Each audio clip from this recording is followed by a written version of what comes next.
Queridísimos amigos, queridísimos confratelos, estamos aquí para empezar un nuevo episodio, el sexto, si no me equivoco, con el peregrino milimétrico Sur de Morán y un servidor, el que camina a ratos con él, Miguel Don Gil. Tenemos aquí un emblema muy distintivo del lugar en el que nos encontramos, que es una cruz. ¿Y esta cruz de dónde es? Está allí la cruz de Grao, la capital moscona, y la cruz caminera que señala la salida de Grao hacia el occidente por el camino primitivo de Santiago, en Asturias. Desde aquí, los peregrinos que se hospedaban en el antiguo hospital de Nuestra Señora de las Candelas de Grao, la Candelera, la Candelaria, de la que queda alguna porción de estilo románico, además muy interesante, que algún día enseñaremos, pues subían hacia San Xoán de Villapañada, en la ruta hacia Cornellana, hacia Salas, hacia La Espina. Y ahí, en San Xoán de Villapañada, había otro hospital de peregrinos dedicado por la Orden de Malta, los antiguos caballeros de San Juan de Jerusalén. Había un camino directo hacia allí, el camino por el valle del río Ferreira, desde la Cruz, o Ferreiro, que era el camino que iba hacia primeramente de San Xoán de Villapañada, hacia el pueblo de La Barraca, donde estaba la antigua capilla de Santiago, que se celebraba al santo patrón el 25 de julio, que en 1852 viene hacia Grao, un hito del Camino de Santiago, ya en la ruta a Villapañada, a su hospital de peregrinos. Ahora los peregrinos emplean otro camino muy interesante también histórico, y que también iba a Villapañada, pero un poco desviado. Por el barrio de La Podada se sube a Acebeu y se llega a la Venta al Cuerno, antigua posada de arrieros, peregrinos también, todo tipo de ambulantes y trashumantes, entre ellos los caldereros, artesanos del bronce de Miranda, en Avilés, que se asentaron ahí. Tenían una jerga propia, el bron, y de ello vamos a hablar a lo largo de este episodio. Nosotros vamos a ir primeramente hacia La Podada y hacia Acebeu, para ir a la Venta al Cuerno, y luego de ahí hay un ramal que también siguen los peregrinos que quieren hospedarse en el actual albergue de romeros, en la antigua escuela, que está situada detrás de la iglesia del antiguo monasterio y en el mismo solar de aquel hospital de peregrinos de San Xoán de Villapañada, de la Orden de Malta. Pues como bien dice Surde, hoy nuestro objetivo principal es San Juan de Villapañada. Vamos a hacer varias paradas y allí vamos a encontrar grandes tesoros, grandes historias. Aquí tenemos la concha, la vieira, que nos marca que el camino va para allá, y Surde nos va a explicar un poquito. ¿Este ramal nos lleva a dónde? De La Podada vamos a subir por el camino de Santiago primitivo oficial hacia Acebeu, y de allí a la Venta al Cuerno, la antigua parada de arrieros, peregrinos y demás, sobre todo también caldereros de Miranda, los artesanos del bronce, y allí pues ya tomaremos el ramal a San Xoán de Villapañada, como hacen los peregrinos de hoy en día. En bicicleta.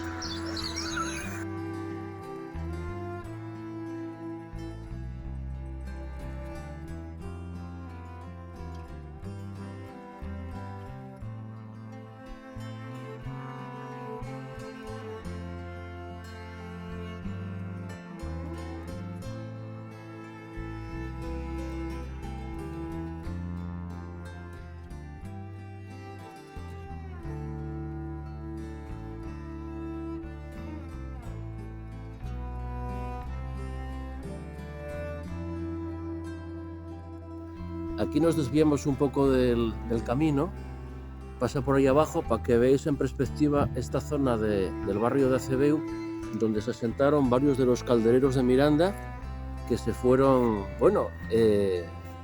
asentando desde el siglo XVI, por lo menos, desde 1500 y pico. Hay noticia de 1600, de los artesanos del bronce, los que traían la xíriga, la jerga de ellos, el bron de bronce. Una vista guapísima, no sé si se apreciará, pero en el fondo se ve el Aramo Nevado y el Monsacro, el monte de las reliquias de Jerusalén, donde estuvieron antes de ir a la Catedral de Oviedo. En el episodio anterior, y quien no lo haya visto, que vaya al episodio número 5, y allí puede ver la historia de las reliquias en Grado, en el camino primitivo y en el camino del Salvador. ¿Del Salvador? Sí, del Salvador. En esa encrucijada. Estamos ahí en esa encrucijada, muy bien.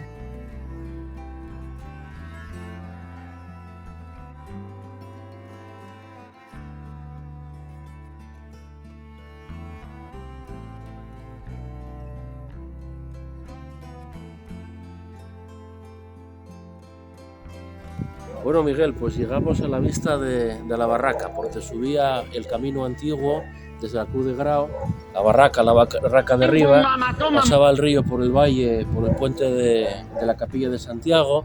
Ahí se celebraba la gran romería con feriantes y tal de Santiago hasta 1852, que se lleva la Villa de Grau, y por ahí se subía directamente a la iglesia y hospital de peregrinos de San Xoán de Villapañada. La iglesia y el antiguo monasterio de la Orden de Malta lo tenemos ahí arriba en aquel cueto.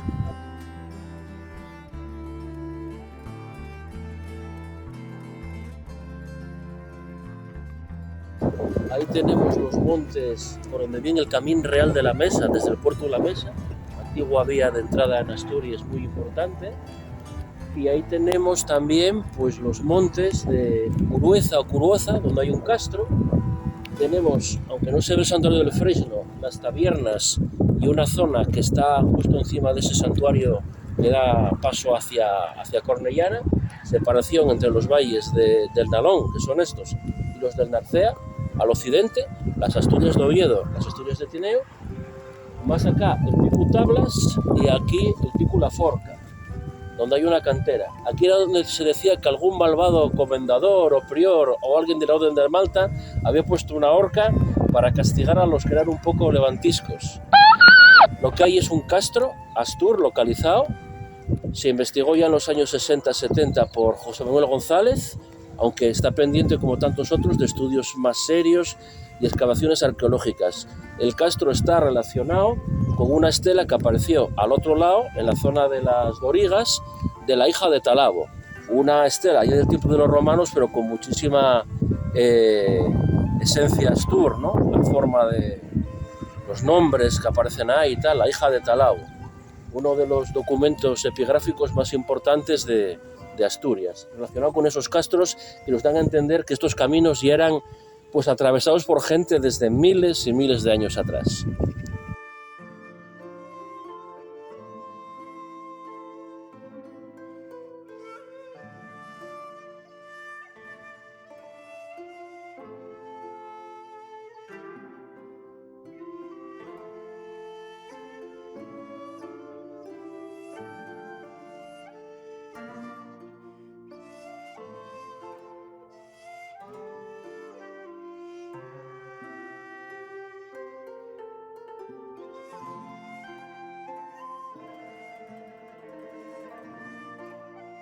¿Quién es ese hombre? ¡Ay, qué bien cantes! Bueno, estamos llegando a la encrucijada de la Venta al Cuerno. Mira, por ahí tenemos San Xoán de Villapañada, a donde vamos a ir por el barrio de la Reguera, al pie del Pico Tablas. Y ahora aquí tenemos el cruce. A la derecha vamos a San Xoán de Villapañada, al albergue de peregrinos, a la iglesia, y el Camino de Santiago sube directamente por la Venta al Cuerno, que es esta casa con panera que tenemos aquí enfrente. Aquí vemos la doble señalización para el albergue de peregrinos y para seguir hacia el Fresno y de ahí bajar hacia Cornellana por Doriga, por Santa Eulalia de Doriga, donde tenemos Capacita, un sitio de muchísima veteranía en las cosas del comer y de atender al viajero y al peregrino.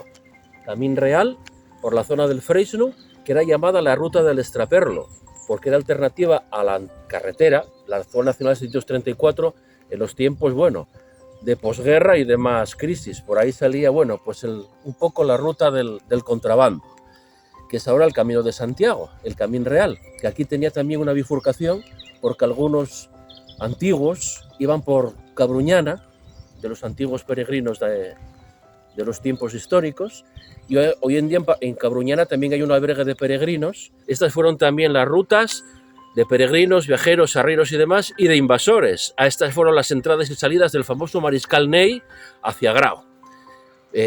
Hacia 1809, 1810, entraron y salieron varias veces. El Mariscal Ney, que fue el favorito de Napoleón, apodado el Roxu, que después de las campañas asturianas y otras por el norte, por Lugo, Galicia y demás, participó en el desastre de la invasión de Rusia y fue famoso en la batalla de Waterloo, más adelante, porque allí fue el protagonista de la carga de la caballería francesa contra los cuadros de defensa ingleses, que fue uno de los desastres franceses que propiciaron la derrota definitiva de Napoleón.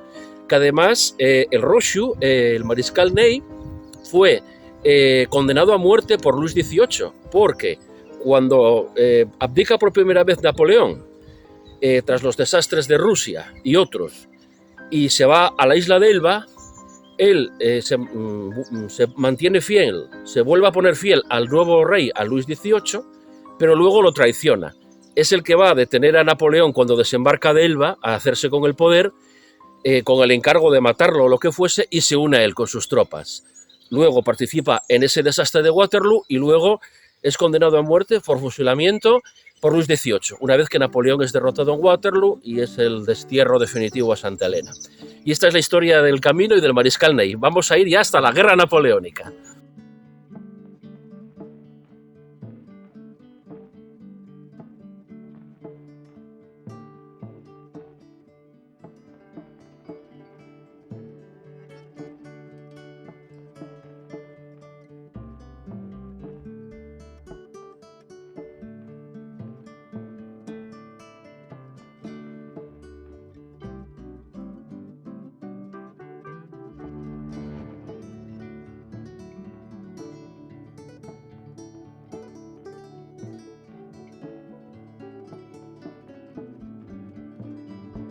Pues bien, aquí estamos delante de la actual iglesia parroquial de San Juan de Villapañada, aunque históricamente, lo comentaremos, era Leñapañada y tiene un significado muy práctico, lo veremos.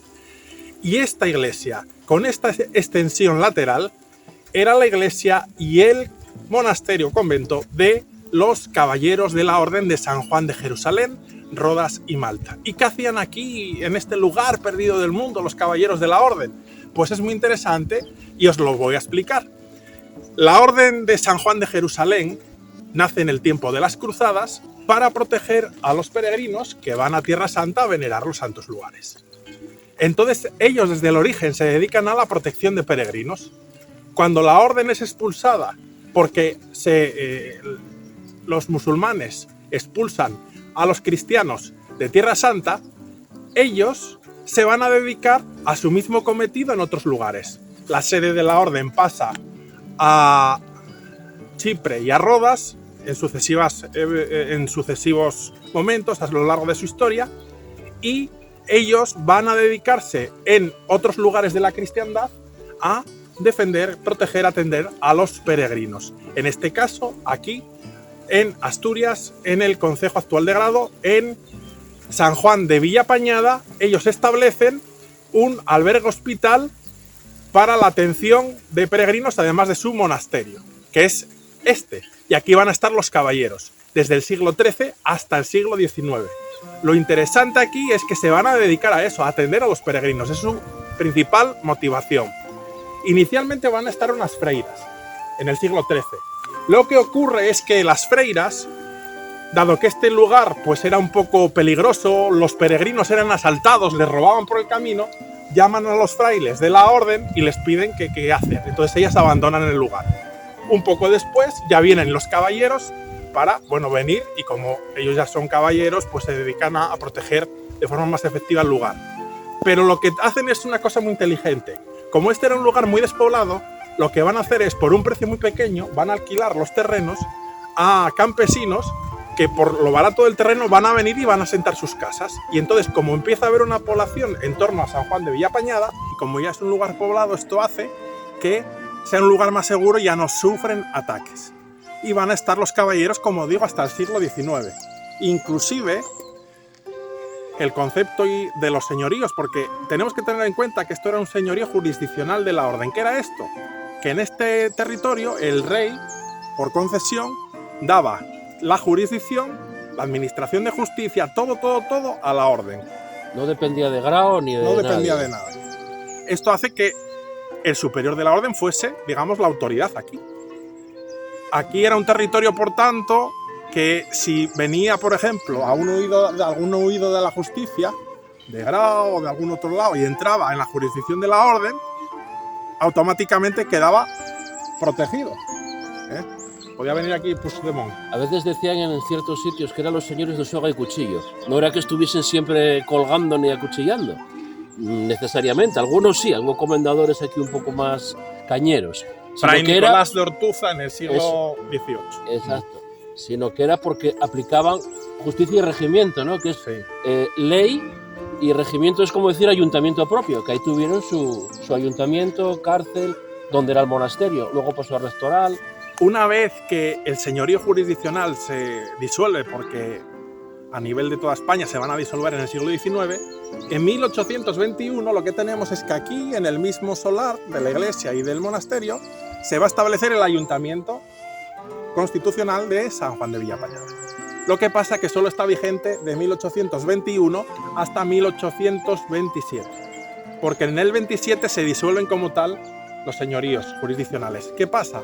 Que ya no va a pertenecer a la orden, al menos a nivel territorial, porque todavía hasta 1870 la orden va a conservar la jurisdicción espiritual, es decir, todo lo que tiene que ver con la asignación del párroco, el diezmo, todo ese tipo de cuestiones.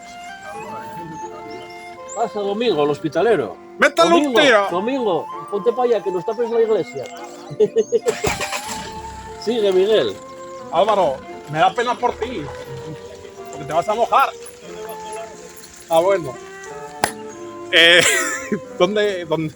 No, igual, pues, seguimos, no pasa que no nada. me acuerdo ya dónde estaba. Seguimos. Estabas con el ayuntamiento que se extingue en 1827 y luego en 1870 todavía había algo.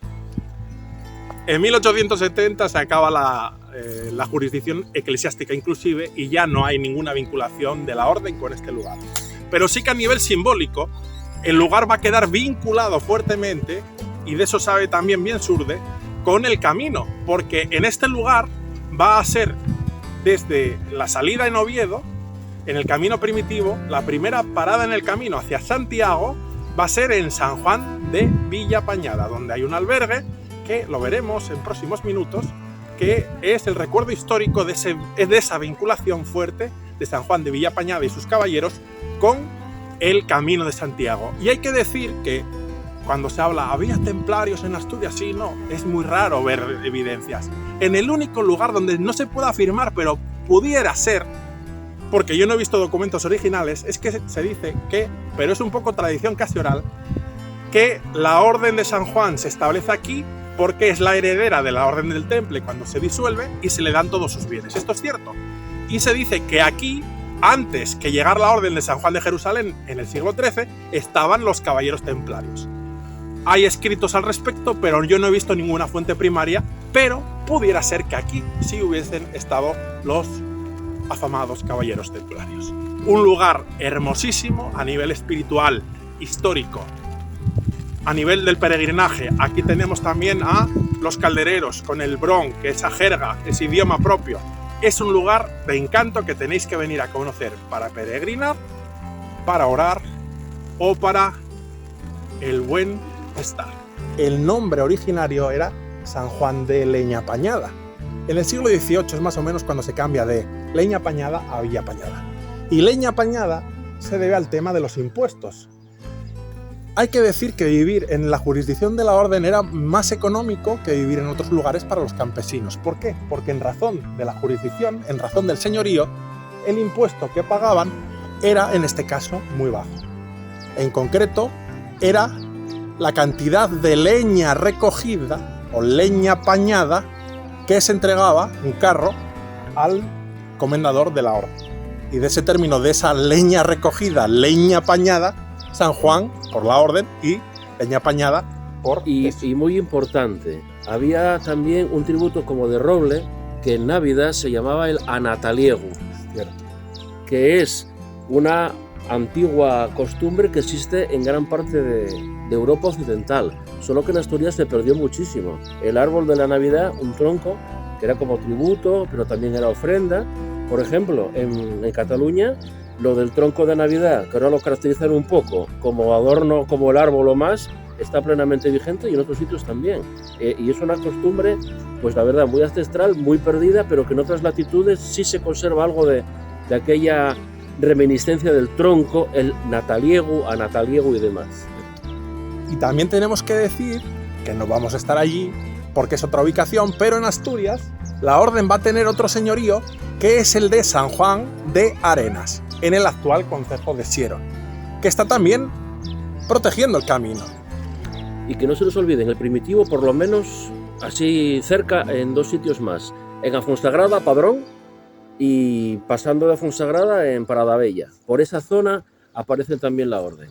Pero no salimos de Asturias. Bueno, pero el camino primitivo... No liemos a la gente. En Asturias solo estaría el señorío de San Juan de Villapañada y el de San Juan de Arenas. Yo lo Los otros, por cierto. El primitivo, porque van a volver a aparecer en el camino.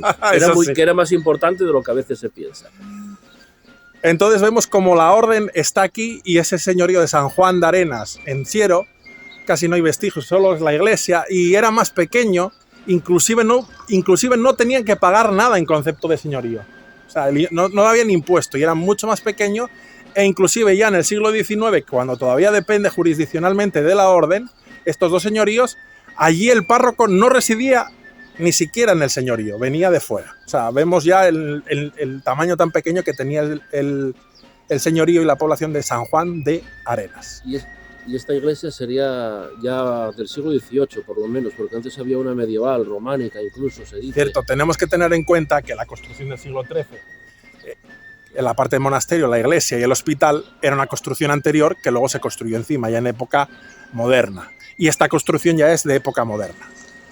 Que lo único decir que este paño, aunque se ha remozado interiormente, era literalmente el convento, donde estaban los caballeros y donde vivían, y la iglesia a su lado.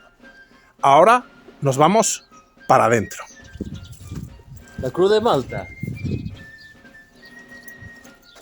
con los 8 picos, las 8 bienaventuranzas, o eso dicen, Miguel, tú sabes. Estamos aquí en el interior de la iglesia parroquial de San Juan de Villapañada y estoy con Álvaro Valdés, que es un gran conocedor de la historia y de las tradiciones, la cultura de San Juan de Villapañada, de esta parroquia. Hay una cosa interesante antes de darle paso a él, y es que en la planta superior, entrando a la zona que antiguamente era el convento, todavía hay en una pared un fresco que hay la representación en una tinta azul un poco desvanecida de un escudo, y en el interior hay una inscripción que habla de un comendador de la orden. ¿De qué comendador era? Bueno, la inscripción concretamente dice, está un poco borrada, hízose este camarín para Fray Estanislao García en el año 1771.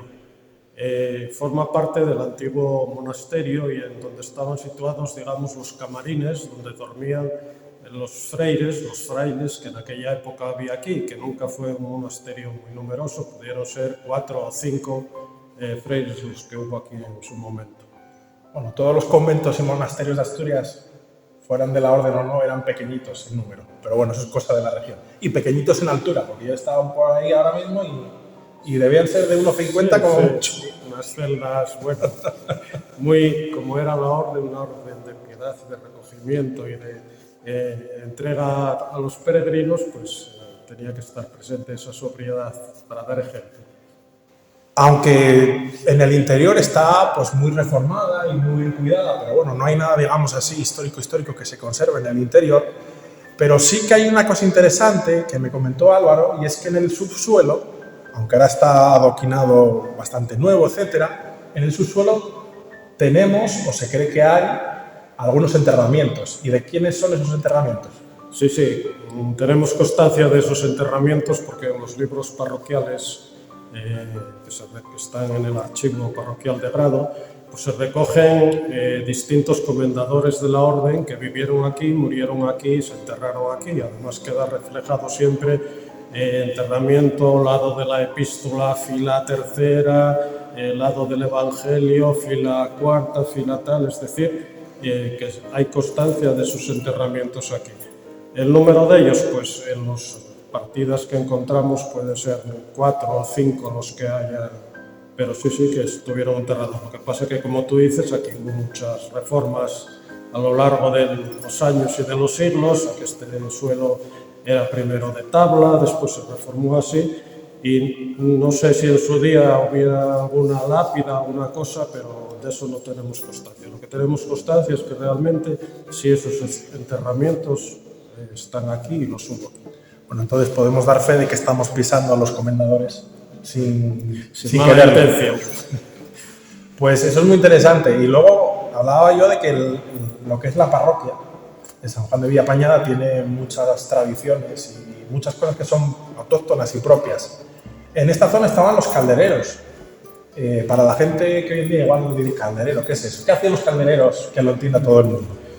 Bueno, pues esta parroquia, como tú dices, es conocida principalmente por eso, por la Orden de Malta, que aquí estuvo muchos siglos, por el gremio de los caldereros y también últimamente por una tradición que recuperamos de hace unos 70 años que nos hacía, que son los aguinaldeiros, que los celebramos en la última quincena del mes de diciembre.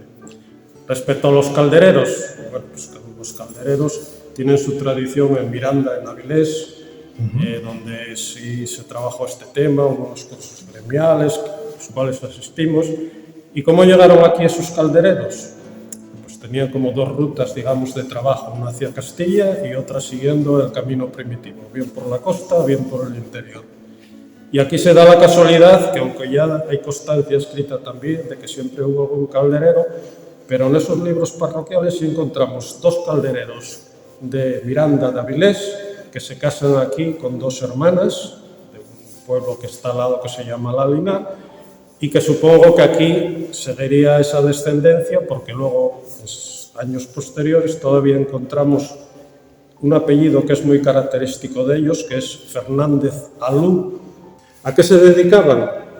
Pues los caldereros eran los que en su tiempo reparaban las ollas, las potas en las casas, las herramientas de la casa, hasta que llegó un momento que, claro, vino la revolución industrial y todo esto fue desapareciendo. Llegó la vitrocerámica también, que todo lo fastidió.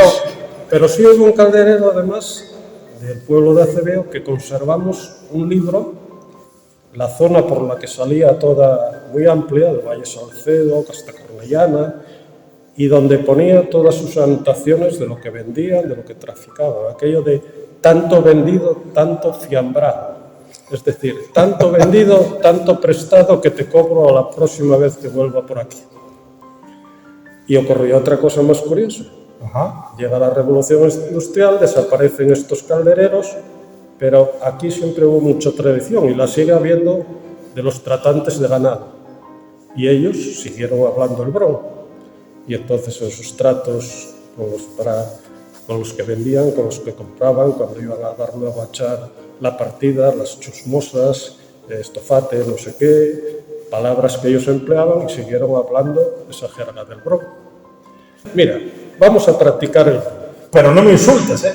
Hoy trobamos en el garo chipero de San Xoán de Villapañada, donde se garlió la minxa del bron.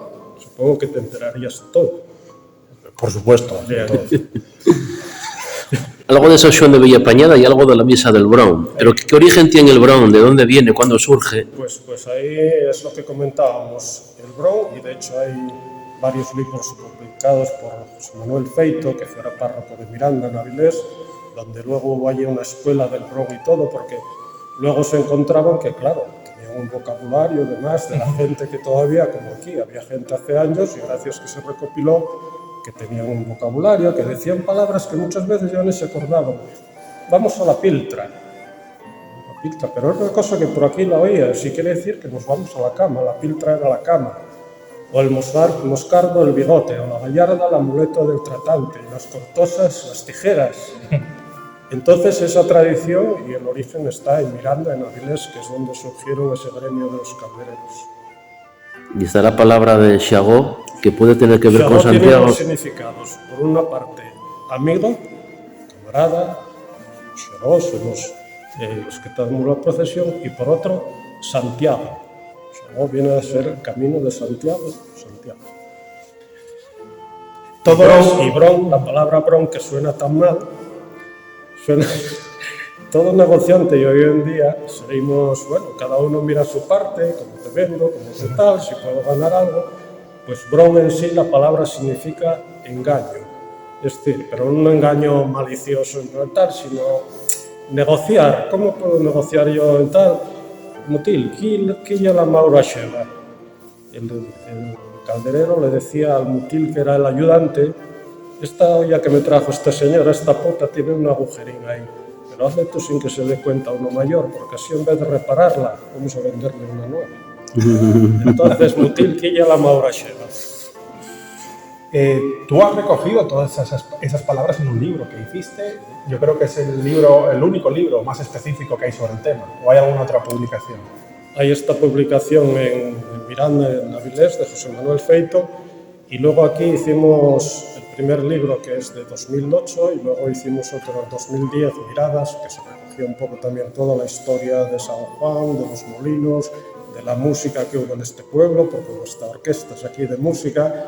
Y luego lo que más le gustó a la gente, pues que hay una recopilación de casi 500 fotos en blanco y negro de toda aquella época. Y luego también lo del Bron tiene una cosa muy curiosa, que el vocabulario que hay en Avilés se hablaba aquí también, pero luego aquí hay como unas 25 o 30 palabras específicas de aquí de esta zona. Por lo que veo en Avilés, a nivel de lo que es la recuperación, la difusión, se ha trabajado más que aquí, en lo que es el Bron, los caldereros.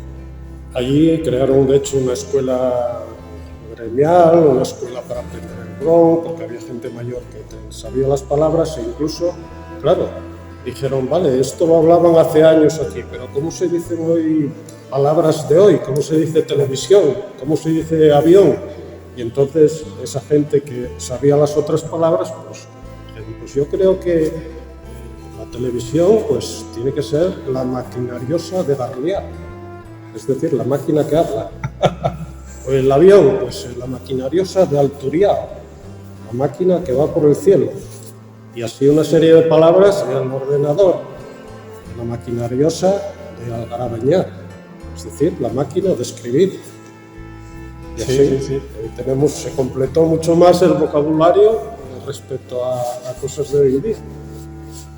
El mayor difusor de las tradiciones de San Juan de Villapañada, al menos desde la visión que yo tengo, eres tú. Lo que pasa que eres muy humilde. Bueno, no es cuestión de difusor o no. Nos Hay que gustó hablar. recopilar antes de que se perdieran, y tuvimos esa suerte en ese sentido del Bron y de muchas otras cosas, que hace unos años había gente mayor, con 80, 90 años, que recordaba muchas cosas y que te ayudaron mucho. Hoy en día ya eso se perdió todo, o sea, se perdió.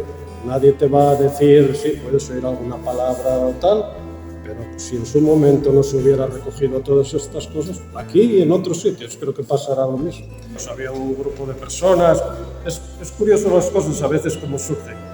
Un día subía yo por el camino de Santiago Primitivo, dando un paseo por ahí, porque siempre te paraba un gente mayor o tal y hablabas. Y apareció, que tú lo conocerás, Xosan Bas. Dice, oye, voy por aquí a ver si encuentro una casa, que me dijeron que había algo aquí de los arrumanteiros de antes, que se disfrazaba. Y bueno, sí, yo algo oí y tal, pero bueno, nada. Bueno, así empezó la madeja a liarse, y efectivamente fuimos a algunas casas de gente mayor. Claro, cuando ellos nos vieron por primera vez, pues eran críos, 7, 8 años, 9, pero ya decían, nos daban un miedo, corríamos de ellos y los veíamos que ensayaban en tal pajar, en tal casa, pero nos asomábamos sin que nos vieran, porque aquello daba miedo, el demonio, el no sé qué y cuál. Exactamente. Entonces fuimos recopilando todos esos datos, luego Xosé Ambas con un grupo xeito también, que tienes de baile y de música. Según lo que le decía la gente, pues compusieron cómo eran los disfraces que llevaban, del demonio, de los que bailaban, el médico que iba también en la comparsa, el viejo y la vieja, bueno, una serie de personajes, el oso y el amo, hasta 18 personajes que recuperamos, y todos los años, pues de momento lo seguimos haciendo a finales de diciembre, en la última quincena de diciembre, sí, suele ser cuando se recupera. Y por cierto, cada vez con más gente. Lo que pasa es que tenemos no un problema, sino que San Juan es una parroquia muy dispersa. Está esto que es lo que llama San Juan, para allí Bazadas, para allí Acevedo, Galinar, y tenemos que andar, evidentemente no podemos dejar a unos y otros ir allí y no allí. Y claro, es una distancia que tenemos que ir en unos tractores subidos, no vamos a ir en un autobús que es muy moderno, vamos en un tractor y la gente detrás con los coches y cada año hay más folclore y luego al final tenemos aquí delante la representación final, un pequeño teatrillo y la comida y lo que pinte después.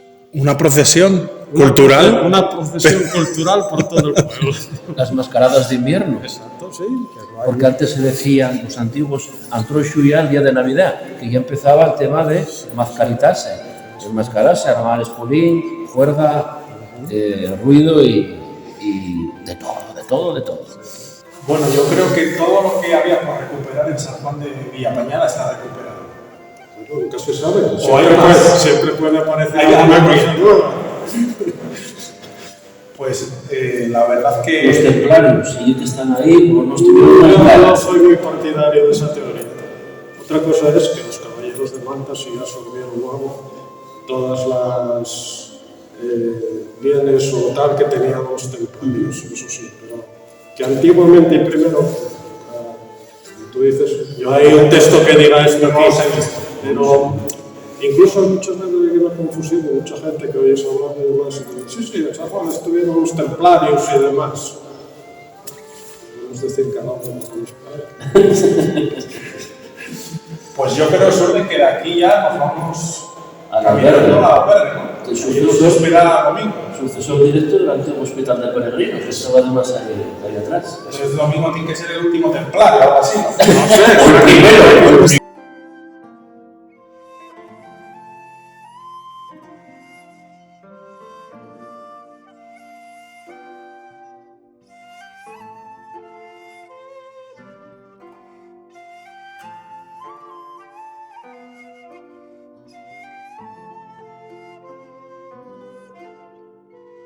Pues es un honor que nos reciba Domingo Ugarte Melchor en el albergue de peregrinos de San Juan de Villapañada, un albergue pionero y un hospitalero también de los pioneros del camino primitivo.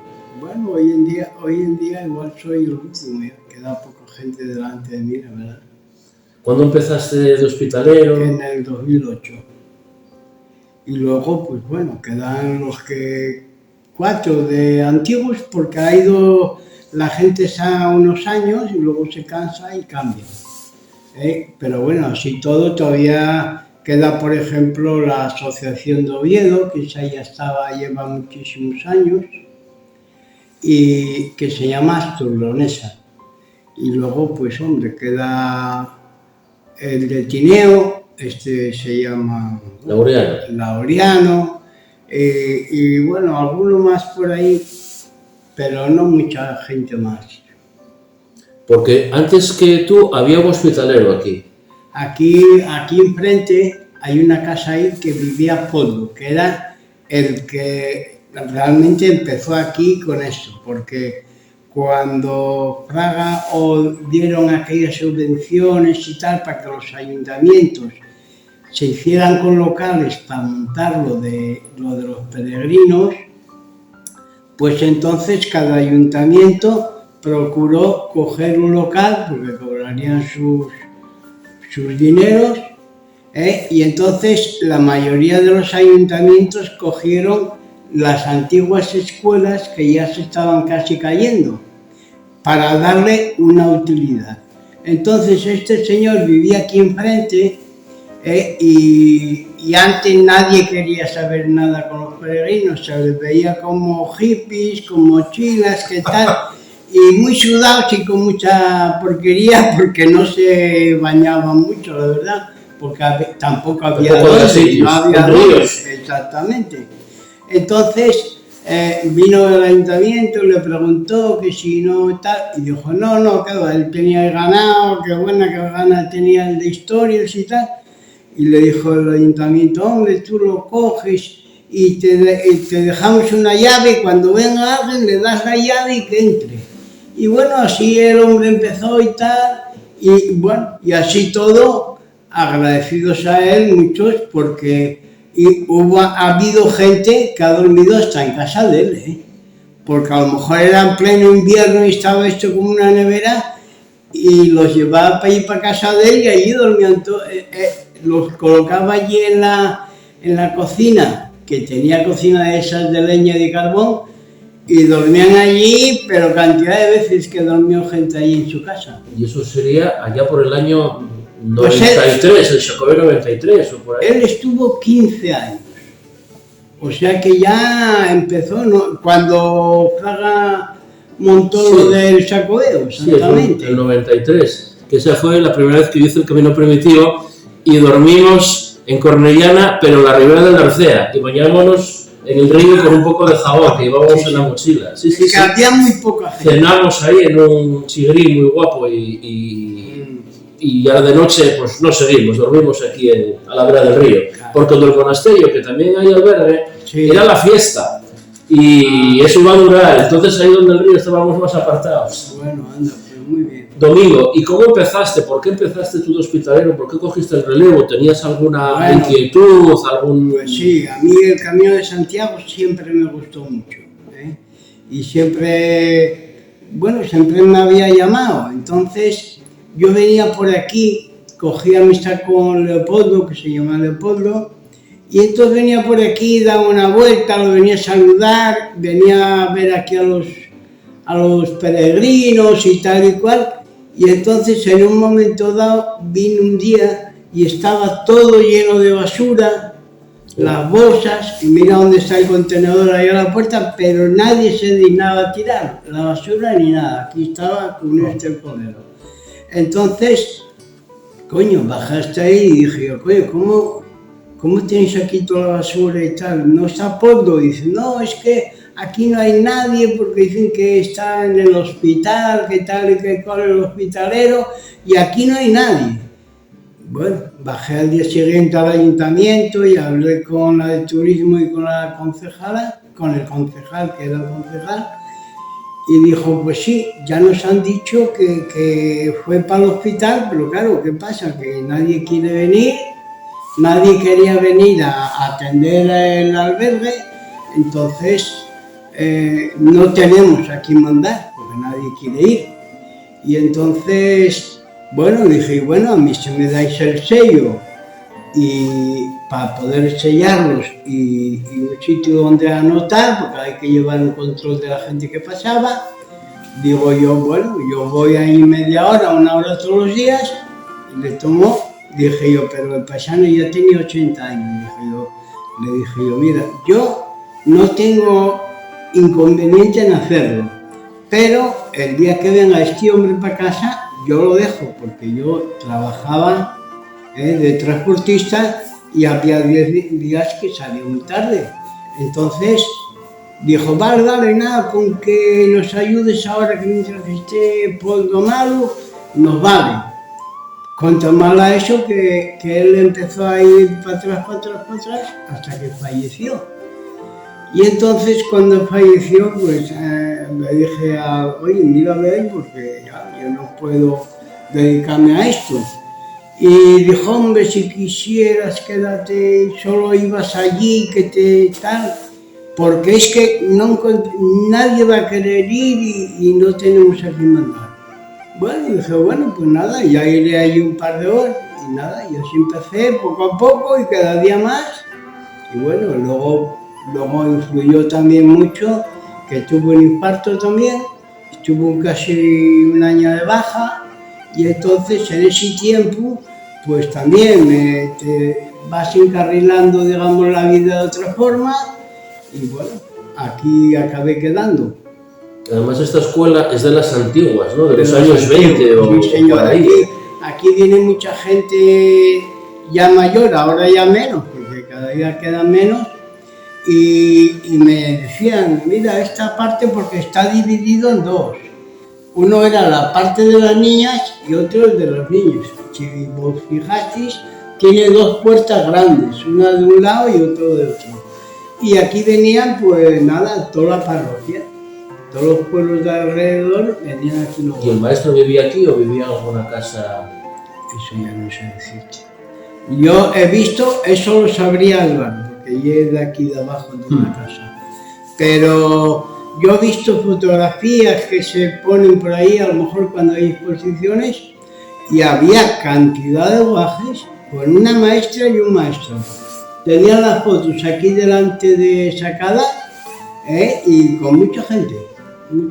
Pero estaba el edificio como está exactamente ahora. Además se dice que antes de la escuela, que este era el solar del antiguo hospital de peregrinos de los caballeros de la Orden de Malta. Bueno, no es así tan fácil. No es tan fácil, o era al lado. No, esto fue, la escuela la hicieron en su día, supongo que el ayuntamiento o la parroquia o quien fuera. Ahora cuando vayamos a la parte de atrás, Ajá. te digo más o menos ¿Dónde estaba? Porque ya sabéis que antiguamente detrás de las iglesias, primero se enterraron dentro de las iglesias, pero luego ya se empezó a enterrar a gente por detrás de las iglesias.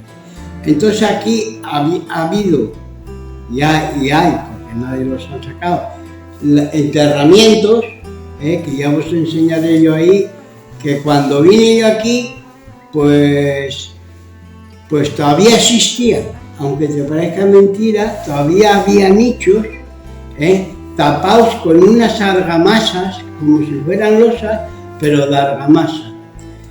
Y de aquí, bueno, no se pudo profundizar mucho más, porque si no paraban la obra de la red. Si avisan a patrimonio, automáticamente cierra. Cierra porque no te dejan tocar. Entonces, bueno. Y hablando de albergue, vamos a comentar una cosa que parece lo más sencillo, pero que no todo el mundo lo sabe en realidad, y muchos que van al camino tampoco lo saben, que es un albergue de peregrinos, cómo funciona, y en concreto un albergue como este, público, y que llevas un poco una acogida prácticamente tradicional, como los albergues que empezaron al principio de los caminos de Santiago, de la recuperación de los años 90. Bueno, yo, aquí influye otra cosa. Al principio, pues claro, al principio no se cobraba nada. Yo cuando empecé aquí, nadie cobraba nada. Era por donativo. Y la gente venía, se quedaba a dormir, el que coincidía bien, le cuadraba que traía dinero, bien. Y si no traía dinero, se quedaban exactamente igual y usaban el albergue exactamente igual.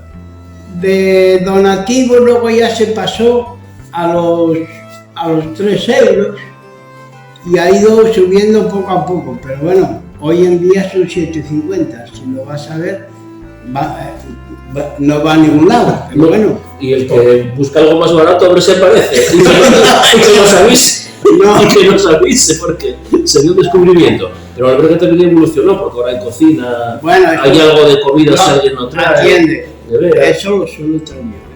Yo cuando yo vine aquí, estaban estas 2 mesas, las sillas de madera, y para de contar. Y acabó, no había más.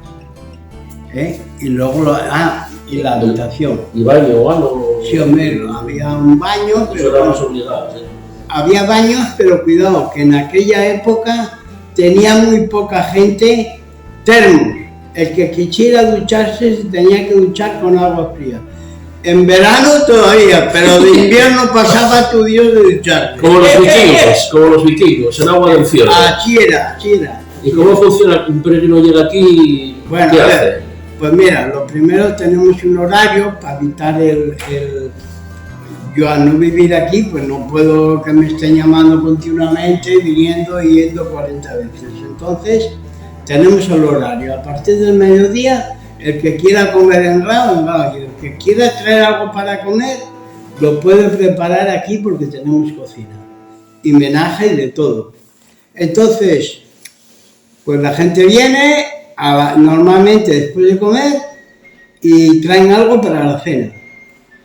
Tienen que traer, solo yo por lo menos, luego los privados no sé si lo piden o no, una credencial de peregrino, y un saco de dormir, eso imprescindible.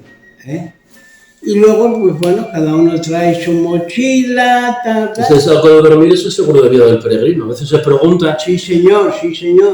Y además por higiene mismamente. Por higiene y por todo. Y luego, que hombre,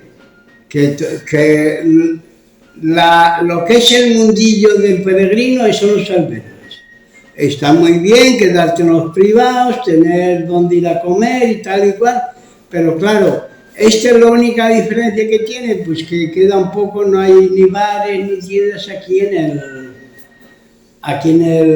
San Juan. Pero tienes una vista del Monsacro, del Aramo, del Grao, del Valle del Curia, la verdad es que... la parte de arriba de Proaza, de Ventana... Te digo sinceramente, yo he hecho algún camino. De los que conozco, como este enclave, no hay ninguno. Y aunque ya nos contaste, cuenta un poco la función del hospitalero, como en el caso tuyo. Ya lo estás contando, pero sí. Bueno, todo el mundo sabe qué hace o qué no hace, o qué no está obligado a hacer. Porque desayunos no haces tú, otros a lo mejor... No, bueno, los privados suelen dar desayunos y tal. Y luego, ahora... bueno, según va pasando el tiempo vas perdiendo un poco el auge y las formas, ¿no? Pero estuve durante muchos años haciéndoles la cena a los peregrinos. Ajá. Sí. Y hoy en día, pues hombre, no les hago la cena porque prefiero que cada uno haga lo que quiera o que uno cocine para todos, ¿no? Pero así todo, pues mira, tengo ahí bella comida para que la gente que quiera hacer algo pueda, o no traiga nada, que no quede sin cenar.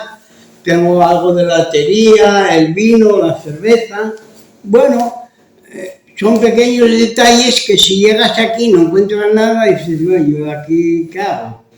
Entonces siempre tengo ahí arroz, tengo algún huevo, tengo macarrones, bueno, para que la gente salga de la tasca. ¿Y pueden comer individualmente o si quieren hacer una cena comunitaria? Normalmente hacen cena comunitaria. O cenar aquí afuera con un atardecer, eso es un venidor. De verano prácticamente la gente no entra aquí, están todo el día afuera.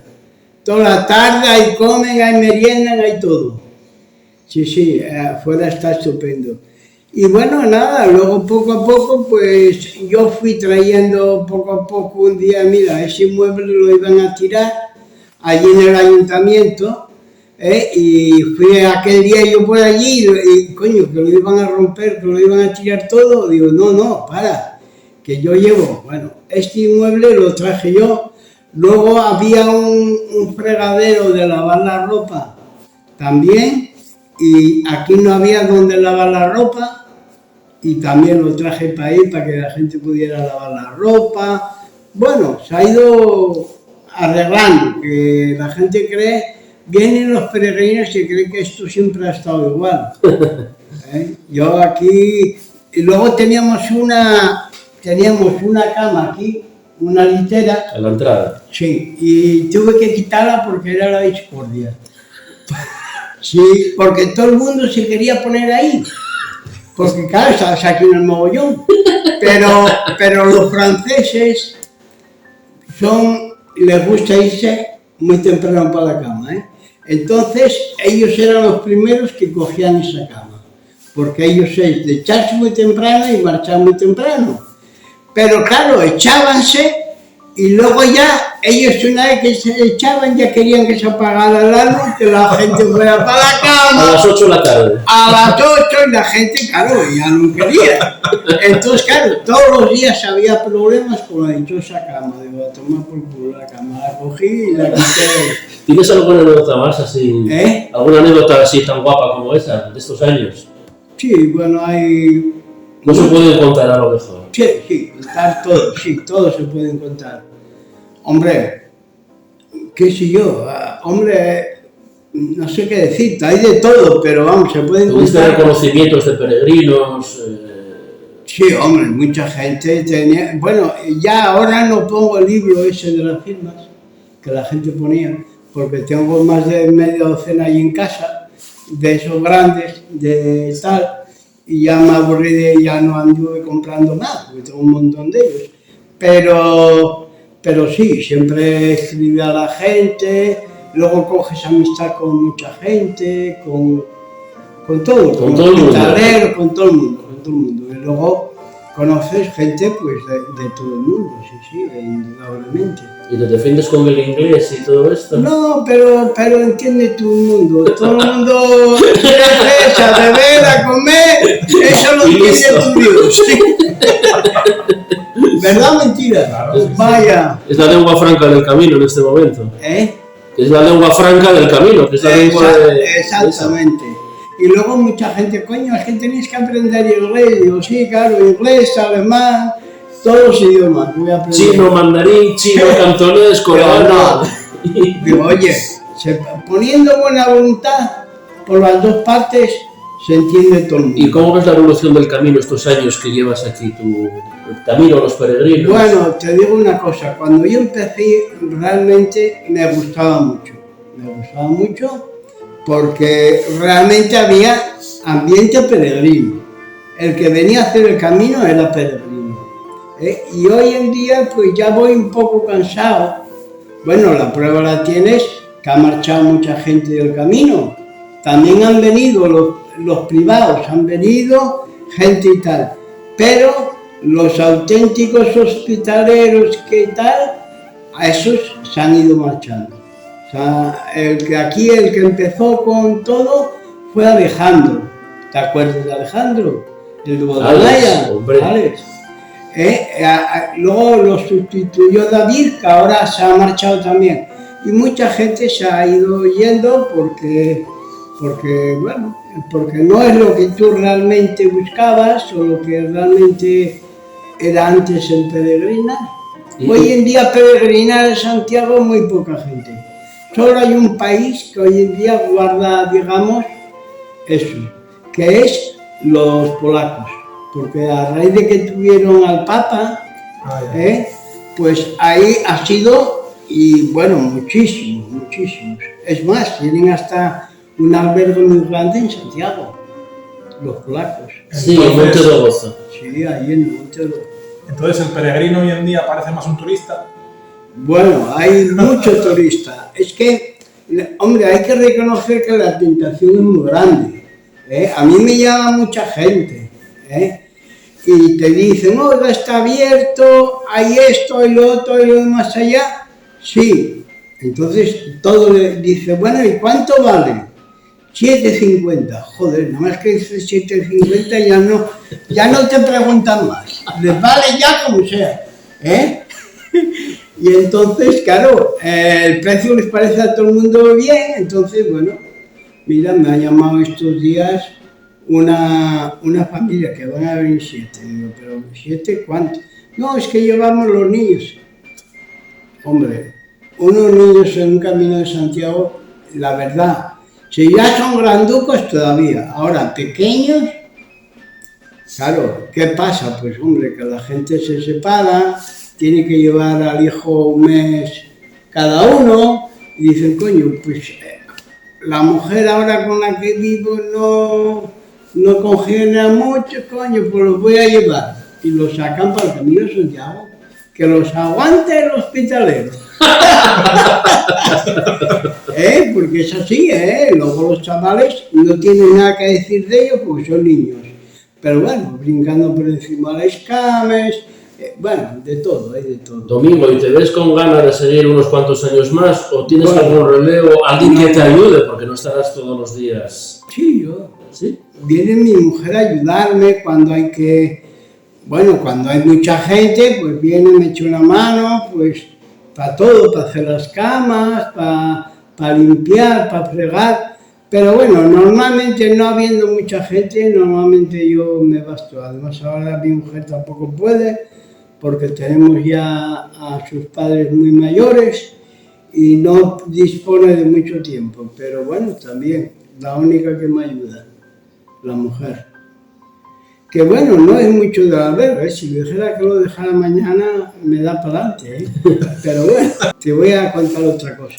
Hoy en día los ayuntamientos, lo que le interesa al Principado y lo que le interesa a los ayuntamientos es que venga mucha gente. Cuanto más gente venga, mejor.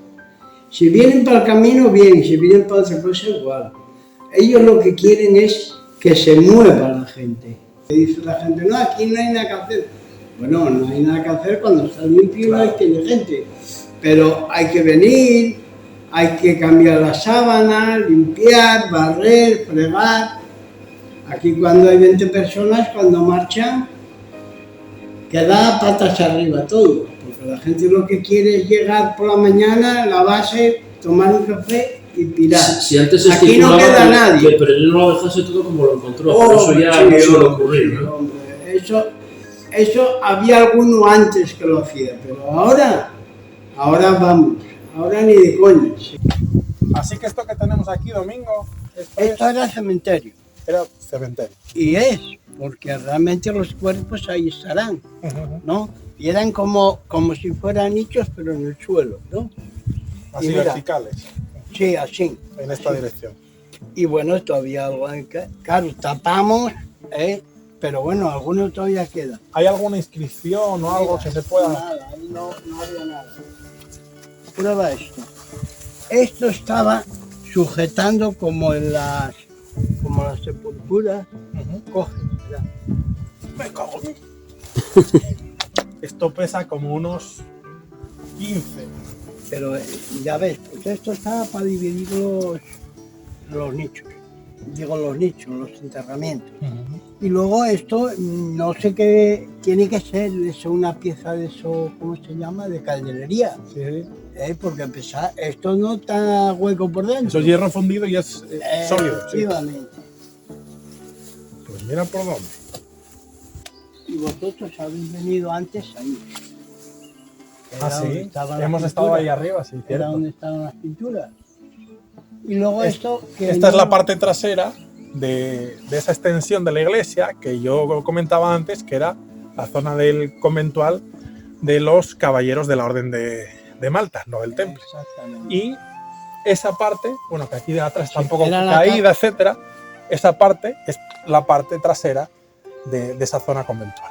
Sí, y luego lo de la izquierda era la casa del cura, que es bastante grande también. Que hoy en día pues es una cuadra, la ha ganado ahí.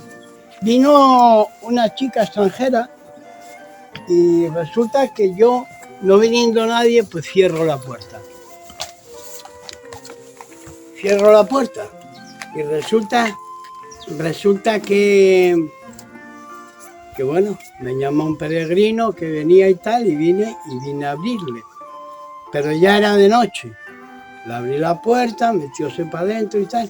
Y cuando vino al servicio y eso, me llama al rato el peregrino a casa. Oye, que hay aquí una chica que se quiere quedar en el albergue porque estaba durmiendo ahí, en el suelo, porque pensó que el albergue estaba cerrado.